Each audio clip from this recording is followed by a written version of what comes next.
स्वागत है आपका इंडिया की बात में। मैं अभिसार शर्मा और मेरे साथ हैं भाषा और मुकुल। और आज हम तीन मुद्दे जो आपके सामने लेकर आए वो कुछ इस तरह से हैं। जी हां, सबसे पहला मुद्दा, हरियाणा के चुनावों से प्रधानमंत्री गायब क्यों हैं, और अगर कुछ है तो भारतीय जनता पार्टी के मुख्यमंत्रियों के भड़काऊ बोल। मुद्दा नंबर दो जिसकी हम चर्चा करने जा रहे हैं, तिरुपति लड्डू में क्या जानवर की चर्बी नहीं है? सुप्रीम कोर्ट ने फटकार लगाई है आंध्र के मुख्यमंत्री चंद्रबाबू नायडू को। और मुद्दा नंबर तीन, आखिर क्यों सोनम वांगचुक को बापू की समाधि तक जाने से रोका? ये तीन मुद्दे होंगे, मगर शुरुआत हम करना चाहते हैं हरियाणा के चुनावों से। जी हां, हेमंत बिस्व शर्मा मंच पर खड़े होते हैं कि मैं सारे बाबर जो हैं उनका इलाज कर दूंगा, मदरसे बंद कर दूंगा। बाबरी का जिक्र किया। और याद कीजिए किस तरह से मुख्यमंत्री आदित्यनाथ ने कहा था कि जिस तरह से बाबरी के मामले में हमने एक स्लोगन गढ़ा था कि एक धक्का और दो, वैसे ही कांग्रेस के संदर्भ में उन्होंने बयान दिया। चुनाव आयोग पूरी तरह से खामोश है, कुछ नहीं कह रही है, साफ तौर पर भड़काऊ बयान। दूसरी तरफ प्रधानमंत्री नदारद हैं। आप जानते हैं प्रधानमंत्री की जान चुनाव है, चुनाव नहीं तो प्रधानमंत्री नहीं, मगर वो पूरी तरह से गायब है। चर्चा किसकी हो रही है? राहुल गांधी ने फैक्ट्री में जलेबी बनने की कुछ बात कर दी, उस पर चर्चा हो रही है। ये क्या हो रहा है साहब? क्या है इस मुद्दे का पंच, बताएंगी भाषा। अभिसार, एक बात साफ है कि बीजेपी को और प्रधानमंत्री नरेंद्र मोदी को लग गया है कि इस बार हरियाणा की जनता उन्हें धक्का दे रही है, इसलिए मोदी जी गायब हैं। और सबसे बड़ी बात है कि जितने भी बिगड़े बोल हैं, लेकिन ये चुनाव कम्युनल एजेंडे पर नहीं चल पा रहा है। साम दाम दंड भेद सब कुछ कर लिया उन्होंने, और इसलिए मोदी जी चाहते हैं कि उनका चेहरा ज्यादा ना आए, नहीं तो हार का टीकरा इस बार कहीं उन पर ना फूट जाए। अभिसार, क्या है इस पे आपका पंच? मुद्दा यह नहीं है कि जलेबी फैक्ट्री में बन सकती है या नहीं, मुद्दा यह होना चाहिए कि प्रधानमंत्री हरियाणा के चुनावों से गायब क्यों हैं, जम्मू के चुनावों से, जम्मू कश्मीर के चुनावों से गायब क्यों हैं। एक ऐसा व्यक्ति जिसकी राजनीति चुनाव लड़ना हो, यानी कि हमने प्रधानमंत्री को चीफ कैंपेनर के तौर पर देखा है, हर बार वही गायब हैं और इसकी चर्चा कहीं पर नहीं हो रही है। और क्या हो रही है चर्चा? कि आप अब भी बाबरी मस्जिद को याद कर रहे हैं, जो बाबरी मस्जिद वजूद में नहीं है। कितना अपमान करेंगे ये लोग राम मंदिर का? और ये कौन कर रहा है? ये मुख्यमंत्री कर रहे हैं भारतीय जनता पार्टी के, यानी कि मामला बिगड़ा हुआ है। मुकुल, क्या है इस मुद्दे का पंच? मेरा ये भी साफ मानना है कि 2019 में ही हरियाणा की जनता ने बीजेपी को नकार दिया था। 90 में से 40 सीटें आई थी, चोरी की जोड़ तोड़ की सरकार बनी थी। तो इस बार बिल्कुल साफ है कि वो वापस जा रहे हैं, पीछे जा रहे हैं, और इस बार कांग्रेस ने बहुत बढ़त बना ली है। भाषा, क्या ये टूल किट है? वही जुबान, वही बाबरी का जिक्र हेमंत बिस्व शर्मा करते हैं, मुख्यमंत्री आदित्यनाथ करते हैं। आपको कांग्रेस को टारगेट करना, आप कीजिए। आप भड़काऊ नारों के जरिए टारगेट कर रहे हैं कि एक धक्का और दो, मतलब उसे आप तमगे की तरह पहन रहे हैं। मतलब किस तरह की असुरक्षा है इस पार्टी के जहन में कि राम मंदिर बन चुका है, फिर भी आपको बाबरी याद आ रहा है। और देखिए अभिसार, क्या आयरनी है, क्या विडंबना है कि जो लोग ये बोल रहे हैं, नफरती बोल रहे हैं, जिनके बिगड़े बोल हैं, उनको जमीन से ये फीडबैक 100% मिल रहा है कि आपका एजेंडा चल नहीं रहा है हरियाणा में, इसलिए इतना डेस्परेशन है। मोदी जी 3 भाषण, पाकिस्तान पाकिस्तान पाकिस्तान। अरे जनाब, 10 साल से आपकी सरकार है, कुछ तो उसकी बात करो। और देखिए, मुझे लगता है कि राहुल गांधी के उस बयान को जितनी तवज्जो मीडिया दे रहा है वो अलग बात है, लेकिन जमीन पे, अभी मैं कल ही हरियाणा में थी, चर्चा अग्निवीर पर है, चर्चा किसान पर है, और वो मुद्दे राहुल लगातार उठा रहे हैं। सिर्फ हाँ, और बड़ी मजेदार थी कि वो जो लिंक उन्होंने अग्निवीर और अडानी का जोड़ा है, उस पर चर्चा है। तो आप देखिए कि ये सारा का सारा डायवर्जन टैक्टिक्स है, ताकि जो कॉर्पोरेट मीडिया में कवरेज है वो बस वही कवरेज हो। अरे यहाँ धक्का जनता कहीं और दे रही है, आपका एजेंडा चल नहीं पा रहा, मोदी जी का चेहरा इतना उतरा हुआ है जो भी भाषण वो दे रहे हैं, और आप लगातार यही दिखा रहे हैं। तो ये अब ऐसा भी लग गया है कि इनके पास दरअसल देने के लिए कुछ नहीं रह गया है, और मोदी जी झारखंड में जाकर भी कम्युनल एजेंडा चला रहे हैं। आप जानते हैं मुकुल, सबसे शर्मनाक, और इसका जिक्र हमें करना चाहिए, सबसे शर्मनाक यहां पर किरदार चुनाव आयोग का है। चुनाव आयोग जिस तरह से पैरोल पर रिहा करने का आदेश देती है राम रहीम को, जिस तरह से देती है, शर्म भी नहीं आती। आप भारतीय जनता पार्टी का एक्सटेंशन नहीं है साहब। और सबसे बड़ी बात, आप हेमंत बिस्व शर्मा का बयान देखिए, सारे बाबर का इलाज कर दूंगा, ये मदरसों को खत्म कर दूंगा। बाबरी का जिक्र किया जा रहा है जो अपने आप में एक डिविजिव इश्यू है। मगर चुनाव आयोग वाकई शर्मनाक साहब। नहीं, चुनाव आयोग का तो देखिए पूरा, चाहे लोकसभा से हम देखें या उससे पहले की विधानसभा, लोगों को में अब विश्वास उसका कम होता जा रहा है। अब उस पर कुछ कहना भी मतलब मुझे लग रहा है कि कुछ कहने लायक बचा नहीं। दूसरी बात, चाहे हेमंत बिस्वा शर्मा हो चाहे योगी हो, मतलब ऐसे कह रहे हैं ये कर दूंगा फ्यूचर में। अरे 10 साल से आपकी सरकार है, 10 साल से केंद्र में है, 10 साल से हरियाणा में है, तो कर दूंगा नहीं, क्या किया ये था हिसाब, आपको रिपोर्ट कार्ड देना है। यही बात प्रियंका भी कह रही हैं कि साहब अभी भी आप शिकायत ही कर रहे हैं, बैठे भूल ही जा रहे हैं कि आप ही सरकार में हैं। हाँ। और पिछली, जैसे मैंने पहले भी कहा पंच में, कि 2019 में ही जनता ने नकार दिया था। 90 में से 40 सीटें आई, जेजेपी को मिलाया, दुष्यंत चौटाला को मिलाया, और वो चुनाव से एन पहले बाहर हो गए। तो जब ये हालत 2019 में थी, जब बहुमत आया था बीजेपी का केंद्र में 303 सीटें, और अब जब वो 240 पे रुक गई है, और तो हरियाणा में जब उसने 10 में से 10 सीटें जीती, तो अब वो 10 से 5 पे लोकसभा में आ गई। तो अब यहां से समझिए कि 40 से वो कितने पर पहुंचेगी। भाषा, मैं यहां जानना चाहता हूं ये किस तरह की असुरक्षा है। मैं फिर इन दोनों बयानों को समझना चाहता हूं, खंगालना चाहता हूं। आप अब भी बाबरी मस्जिद की बात कर रहे हैं। हम अक्सर कहते थे, और मुझे याद है मेरी पत्रकार मित्रों से बहस होती थी, कि भारतीय जनता पार्टी को वोट शायद राम मंदिर के लिए बनाने के लिए मिला ना मिला हो, बाबरी तोड़ने के लिए ज्यादा मिला है। अब जब वो खत्म हो गया है और कोई उस दौर को याद नहीं करना चाहता है, तुम बार बार उसे याद दिला रहे हो। क्या देश की जनता ये समझ नहीं रही है कि क्या सोच है, क्या असुरक्षित सोच है? क्या असुरक्षित सोच है, इसका सबसे बड़ा नमूना है कि आपने बच्चों की पाठ्यक्रम से, किताबों से बाबरी मस्जिद नाम हटा दिया। आपने लिखा विवादित 3 डोम्स, 3 डिस्प्यूटेड डोम्स के तौर पर एनसीईआरटी की बुक्स में आज की तारीख में बाबरी मस्जिद मेंशन्ड है।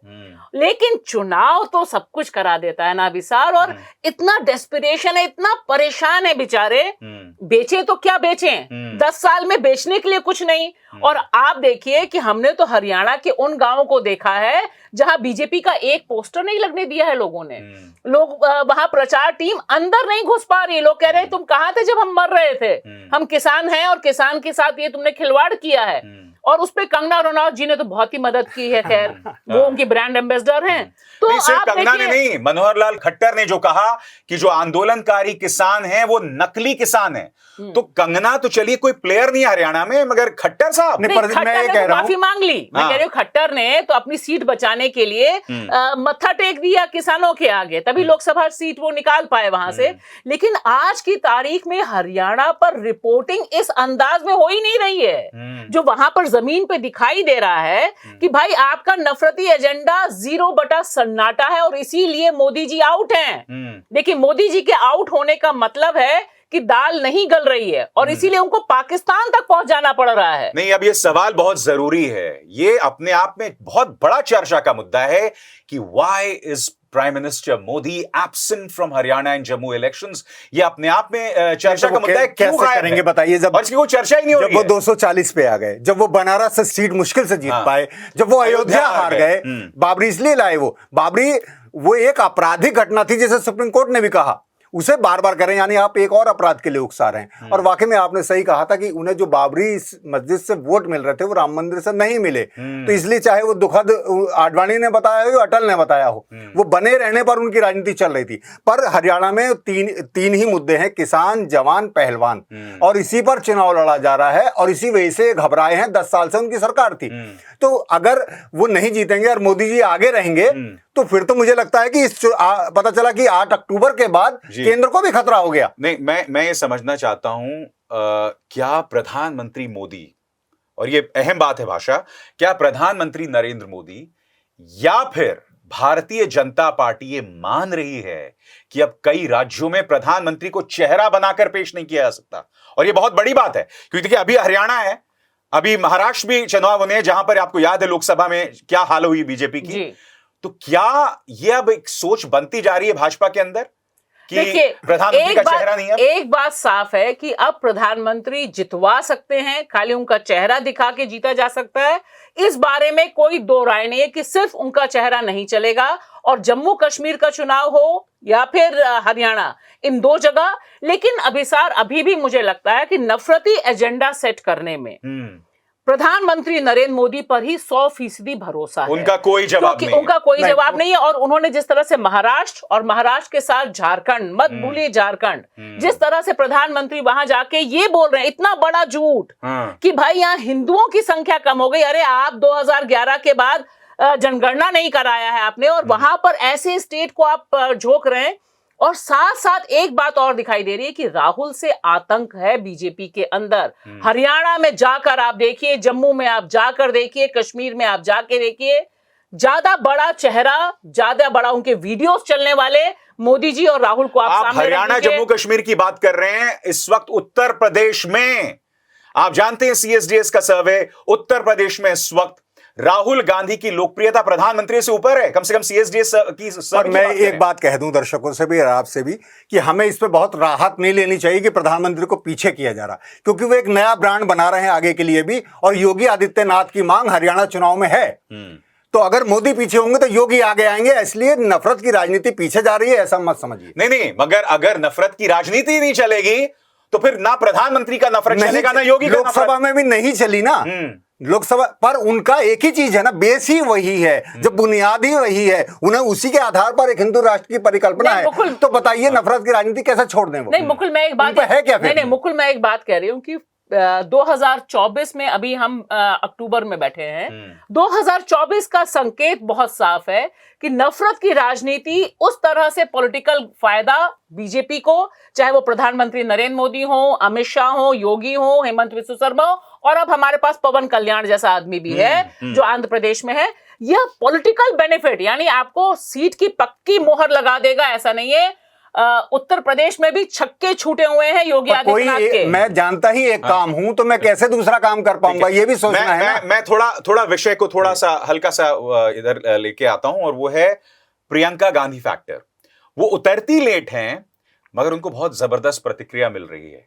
मैं प्रियंका गांधी फैक्टर किस कदर वो कांग्रेस को फायदा पहुंचा सकती है ये समझना चाहता हूं आपसे। देखिए, दो जगहों पर, खास तौर से अगर जम्मू और हरियाणा में देखिए तो दोनों जगहों पे प्रियंका गांधी का जो पर्सनल कनेक्ट हुआ है वह एक गेम चेंजर की तरह है। लेकिन वो एड ऑन करता है राहुल गांधी के साथ ही, कि राहुल गांधी जिस तरह से बोल रहे हैं और जो पर्सनल कनेक्ट नहीं करते, क्योंकि राहुल गांधी अग्निवीर की बात कर रहे हैं, किसान की बात कर रहे हैं, डंकी रूट की बात कर रहे हैं, और यहां प्रियंका गांधी उतर के सीधे सीधे महिलाओं से कनेक्ट हो रही हैं, महंगाई से कनेक्ट हो रही हैं। जम्मू में जिस तरह से उन्होंने भाषण दिया कि मेरी दादी यहां आई थी, भवानी माता के मंदिर में हम गए थे, तो ये जो एक पर्सनल कनेक्ट प्रियंका गांधी का है वह निश्चित तौर पर एक दूसरे ढंग का मगर क्या कांग्रेस ये जो जोड़ी है उसको एक्सप्लॉइट कर पा रही है, उसका फायदा उठा पा रही है? ये सवाल यहां पर है कि जिस तरह से इन दोनों के कॉम्बिनेशन को कांग्रेस को पॉलिटिकली फायदा उठाना चाहिए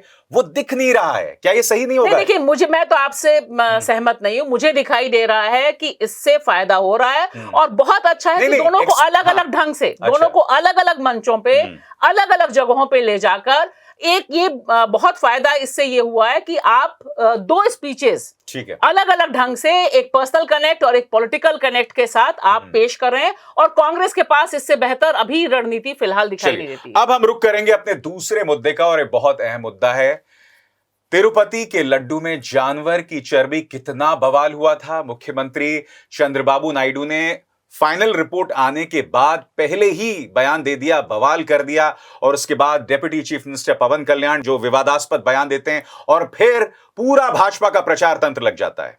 सुप्रीम कोर्ट कहती है कि भगवान को राजनीति में मत घसीटिए। सुप्रीम कोर्ट के सामने यह बात भी सामने आती है कि तिरुपति टीडी जो संस्थान है उनके वकील सिद्धार्थ लूथरा कहते हैं कि भाई जो घी जो है कंटामिनेटेड था उसको जांच के लिए भेजा गया, यानी कि जिस घी का इस्तेमाल लड्डुओं में किया गया था उसे जांच के लिए नहीं भेजा गया। तो कहीं ना कहीं इसके जरिए वो नफरती सोच सामने उभर कर आती है। क्या इस मुद्दे का पंच बताएंगे मुकुल? हाँ, मेरा भी यही कहना है। सुप्रीम कोर्ट ने जैसे कहा कि भगवान को राजनीति से दूर रखिए, मेरा कहना है कि इंसान को भी सांप्रदायिकता से दूर रखिए। सुप्रीम कोर्ट के हस्तक्षेप से फिलहाल लड्डू में जो नफरत का जहर घोला गया था उससे वो कोशिश नाकाम हुई है, लेकिन मुझे नहीं लगता कि इससे कोई सबक मिलेगा। चंद्रबाबू नायडू या पवन कल्याण जैसे लोग पीछे जाएंगे। भाषा, क्या है इस मुद्दे का पंच? देखिए, मेरा साफ मानना है, पहले दिन से मैं कह रही हूं कि यह साजिश है।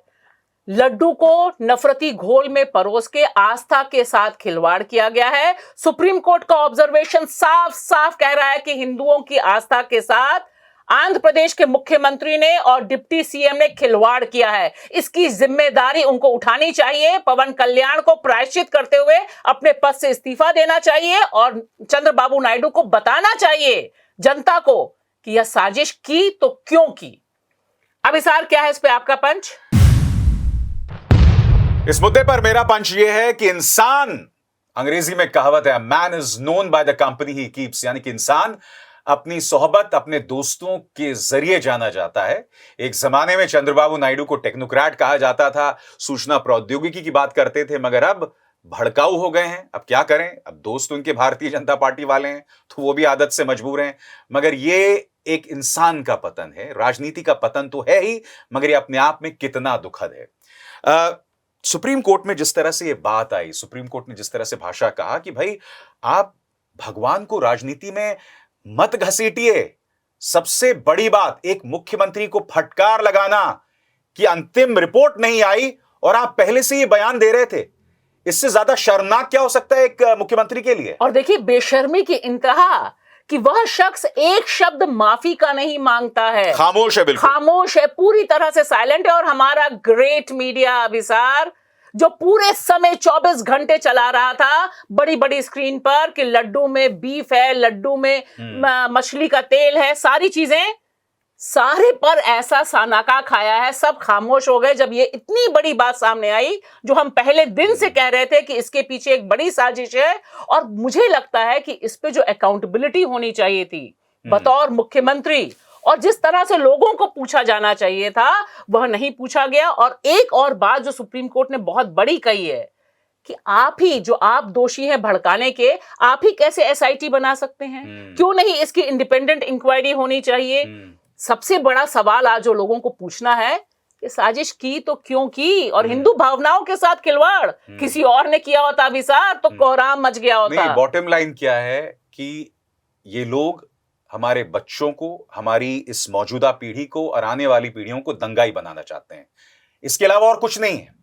आपको राजनीति करनी है, आपको अपना वजूद बचाए रखना है, तो आपको क्या दिखाई देता है? आप हमारे जो धार्मिक भावनाएं उनके साथ खेलो, हमें दंगाई बनाओ, हमारे बच्चों को दंगाई दिखाओ। क्या देश की जनता को दिख नहीं रहा है? नहीं तो देश की जनता को दिख रहा होता तो बताइए कि बीजेपी की जो आपने दोस्तों की बात कही, पूरी राजनीति भगवान को राजनीति में घसीटने की रही है।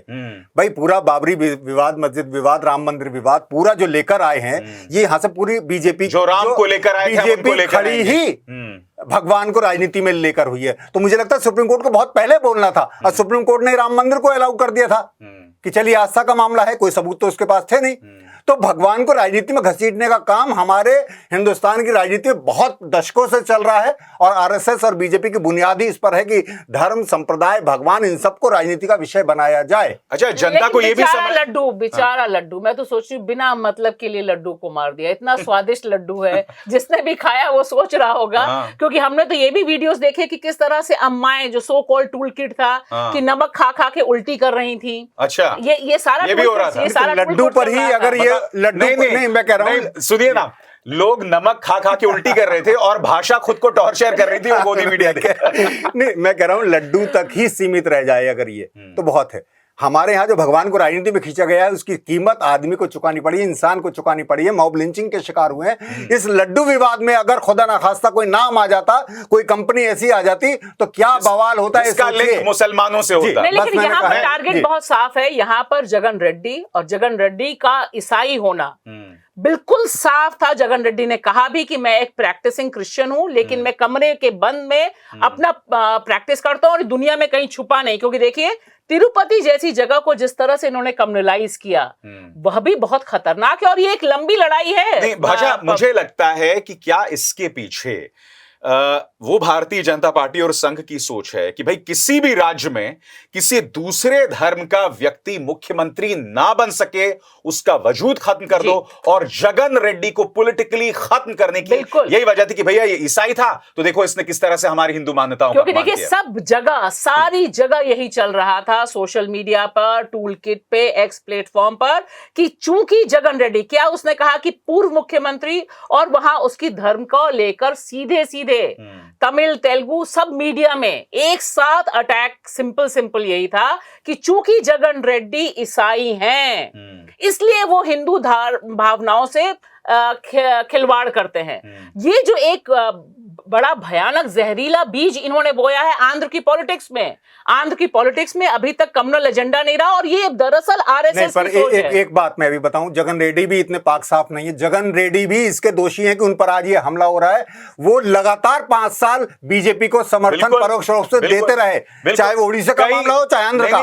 तो जगन ने जिस सांप्रदायिक राजनीति को बढ़ावा दिया, चुप्पी साधी, उसकी कीमत तो उन्हें भी चुकानी पड़ेगी। बिल्कुल, गीता में लिखा है ना कि जैसे कर्म करेगा वैसे फल देगा भगवान। मगर मुझे लगता है कि आंध्र की जनता के आगे भी देश को देखना चाहिए कि किस तरह की अवसरवादिता हो रही है। आपने बात की थी पवन कल्याण की। अच्छा, ये पवन कल्याण आज की तारीख में आंध्र के मुख्यमंत्री आदित्यनाथ बनना चाह रहे हैं, है ना? अरे ये आदमी खुद को मार्क्सिस्ट बोलता था यार, खुद को मार्क्सिस्ट बताते थे आप।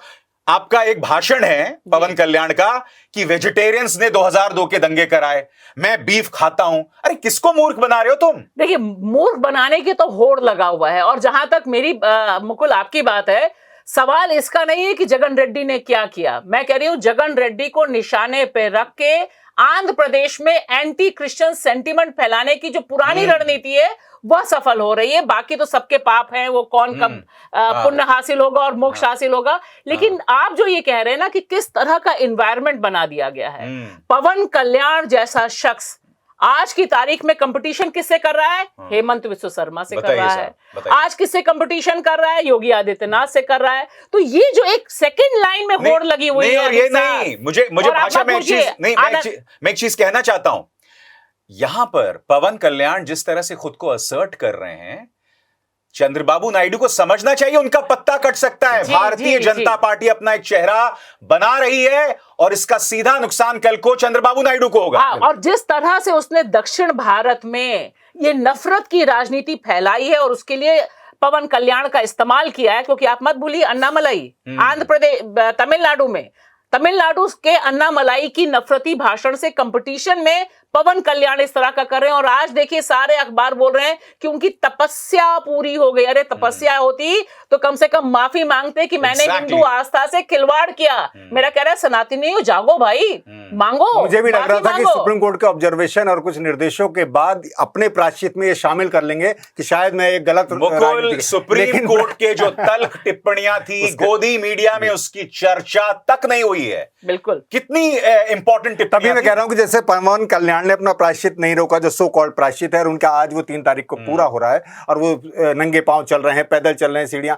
तो ये इस पर सुप्रीम कोर्ट कुछ भी कहता रहे, जब तक फाइनल जवाबदेही तय नहीं की जाएगी, माफी को या इस्तीफे को नहीं होगा, ये लोग इस राजनीति को बढ़ावा देंगे। और लाइव कवरेज चलती रहेगी। लाइव कवरेज चल रही है कि प्रायश्चित पूरा।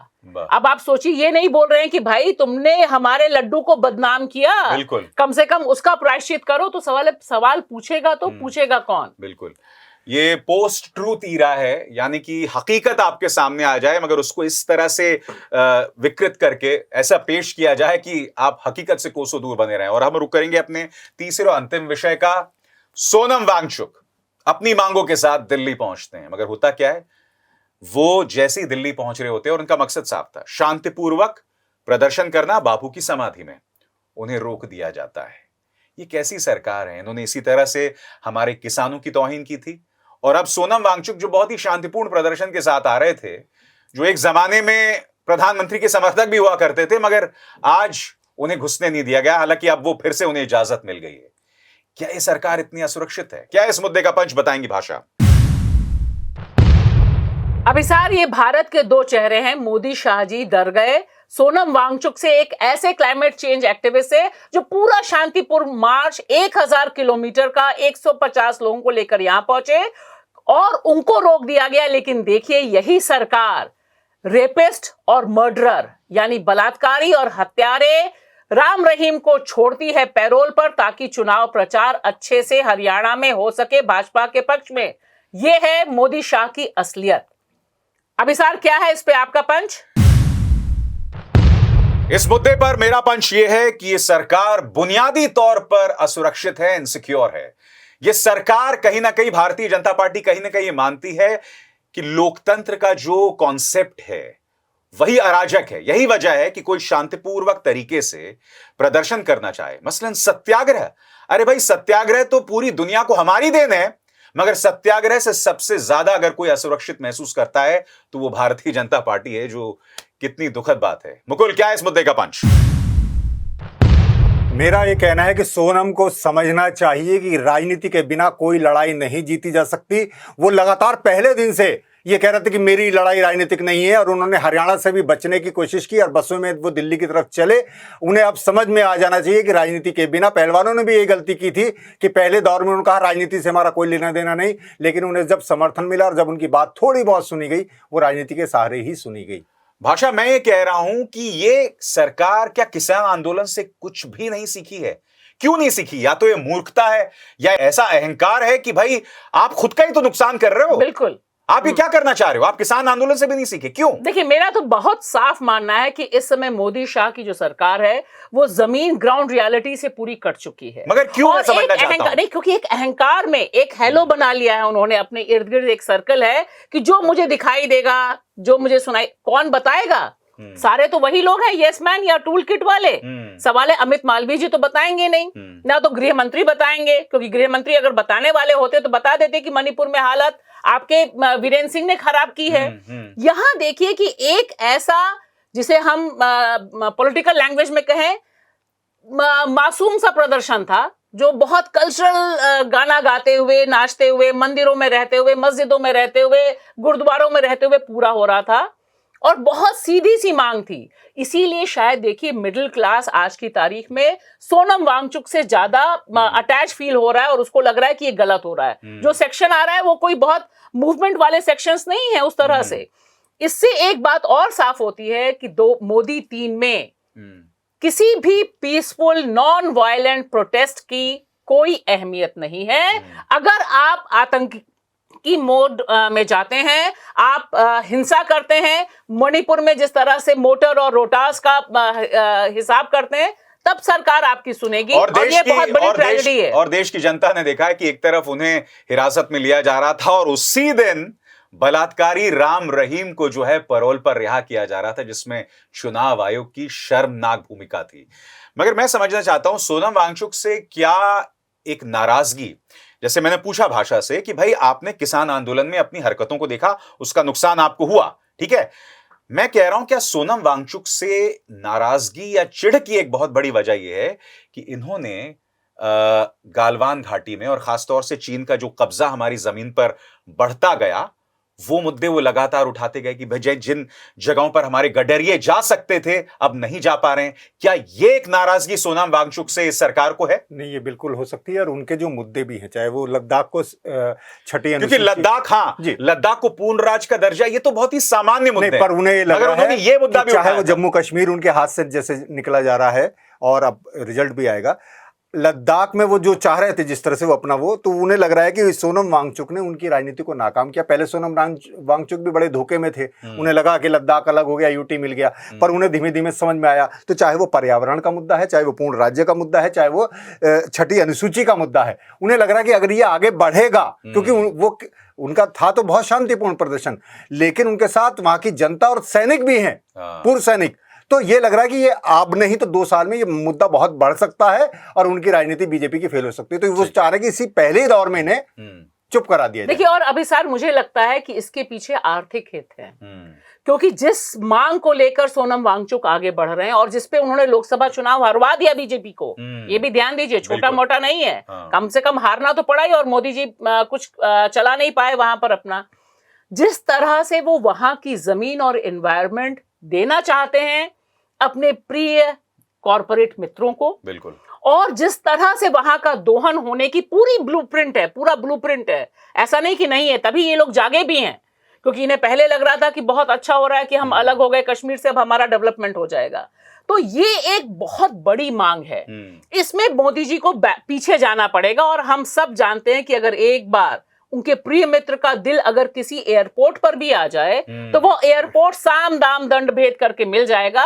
यहाँ तो लद्दाख की इतनी खूबसूरत इकोलॉजी है, इतने मिनरल्स हैं, इतना जबरदस्त पानी है, वह सब कैसे वो छोड़ देंगे? और उनके दिमाग में तो यह है कि ये 150 लोग हैं, इनको मैनेज कर लिया जाएगा, जेल में बंद कर दिया जाएगा, रोक दिया जाएगा और एक मैसेज दे दिया जाएगा। लेकिन यहां पर मुझे लगता है किसानों की तरह ही इन्होंने बड़ी चूक की है, क्योंकि यह एक साधारण मूवमेंट भी नहीं है और इसका एक इंटरनेशनल रिपरकशन भी पड़ सकता है। चलिए, बहुत बहुत शुक्रिया आपका मुकुल। और भाषा इंडिया की बात में बस इतना ही।